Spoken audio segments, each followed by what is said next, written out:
Hi, I'm George Alger, and welcome to today's segment of Our Ventura TV. And today's topic is Counterintuitive Analysis, and our guest expert is an author of the book, Counterintuitive Analysis by Stephen Schrader. Welcome, Stephen. Thank you very much. So let's get right to the heart of this. What is counterintuitive analysis? Counterintuitive analysis is a four-step process I developed specifically to teach people how to think originally, original ideas, original concepts, so that they can answer the questions that otherwise can't be answered. Business, government, military, everybody who recruits people for decades have been begging for people that can think out of the box, can think originally. But there's been no way to date to teach people how to do it. And that is what I've drawn up here, a four-step process of doing it. Wow, well, is it simple enough where we could introduce it right now? Certainly. The first and key step is that if it's a question that has not been able to be answered by other means, 98% of the time, intuition is the best way to go. But there's still that 2%, 5% of questions that can't be answered that way. So you have to go some other technique. And the foundation of it, the first step, the key element is that if there is a question available, there is an answer, to that question out there, then the reason that it hasn't been answered is that for some, our personal prejudices or assumptions are keeping us from answering it, from seeing it. For example, race, sex, religion, whatever. Those are the normal ones people. But even the way that you think about the world, the things that you know to be real, everything can be challenged. And the first step in counterintuitive analysis is to take the problem, identify every single fact and detail you know about it, and then prejudice your own analysis by flipping it around and looking at it like that is wrong. Wow, that is counterintuitive. Mm-hmm. Can you outline a specific concrete example? Okay, if I ask you or tell you that Mary had a run in her pantyhose, what does that mean? Kind of like the pantyhose has got something wrong with it. And you didn't think that it might mean that she was jogging while wearing pantyhose? I didn't. See? But that, that's a simple, example of how we, assume things and, think about things. Run in the English dictionary has the most possible definitions of any other word in the dictionary. Wow. So that's why it was, a simple and straightforward example. Okay, so there's four steps you're talking about. Right. First one is assuming. Identify what you're going to be analyzing and making your assumption that it's wrong. 2, knowledge. You have to learn and research it. You have to give it an honest try. Now you're going against your personal prejudices. That can be hard for a lot of people because they know this is right, they know this is real, they know they can't be wrong, but you have to give it an honest try. And you have to learn as much as you can in that direction. Advantage that people have today that I didn't have, I've been working on a lot of this stuff for more than 40 years, is that with the modern internet, they have access to something like 95% of all human knowledge ever gleaned, right at their fingertips. So it'll be easier and quicker for them to be able to do that, but they have to look for it in that light. The third process is the acronym KISS. Keep it simple, stupid. It's what I keep telling myself. It's Occam's razor. The simplest answer is most likely to be the correct answer. You'll have several possibilities. Look at the simplest first, and then go through the options until you find the one that actually works. And the last one is continue. Look at where this connects to. Knowledge is like a spider web. You can't tweak one thread without the whole web being shifted. So look at where this leads to, and it can take you to fields and areas you could never have imagined. Wow. Mm-hmm. So, Stephen, how did you even come about to deriving the idea that you needed to write a book on this? When I was in the Army, I was a counterintelligence agent. I was a spy. But there's several fields there in that area, and the one I truly excelled at was counterintelligence analysis. Most people believe that the counterintelligence analysis is simply the analysis of the other side's intelligence efforts. It's not. That's the analysis of the other side's intelligence efforts. What it is that the military has found that sometimes they will have major problems with intelligence when all their analysts fall into groupthink. They're all looking at the same information with the same assumptions and coming to the same wrong answer. So counterintelligence analysis is specifically to provide an outgroup, somebody that looks at the same information from the other side, it reverses those assumptions.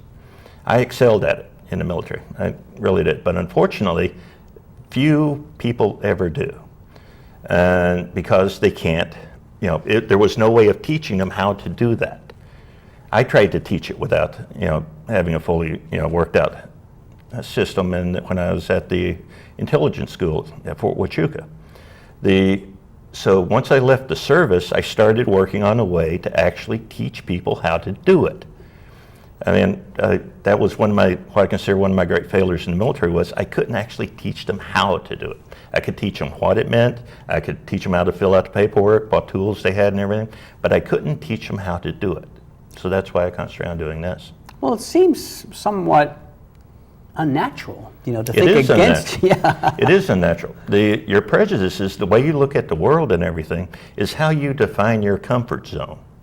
That's where you fit. And your assumptions and prejudices are what define that. They're the lens through which you see the world. So literally, to do it, you have to, break out of your own comfort zone. And I guess you would also have to define what your prejudices are to be able to think beyond them. You have to be able to identify them. I don't know that everyone does that. No, they don't. They make assumptions that are actually their prejudices in action. And that's why you have to sit down, look at the problem, and even write down each and every assumption, each and every fact to be able to reverse it. I know that gravity pulls down. Well, what if gravity pushes down? You say, everyone knows gravity pulls down, but what if that's not it? That's not the fact. Okay. Stuff like that. Cool. Now let's see if we can kind of walk another example. Let's say something, I don't know, mundane or very practical in an everyman's life, all right? So something you might bump into and run through just a quick series of how this would help them in life. Okay. You're moving, and how you approach moving from one house to another. Now, do you do it by hiring movers, or do you do it by renting a van and doing it yourself? Do you get friends to help? However, each time you're going to be doing this, you draw up each different option. Then work on your assumptions and everything based on that. How much it's going to cost, how much, breakage, everything like that. And you'll find in the long run that most people, when they move, they'll want to do it themselves because it'll be cheaper, but it's not really cheaper. Mm-hmm. They're more likely to break things that they have to replace.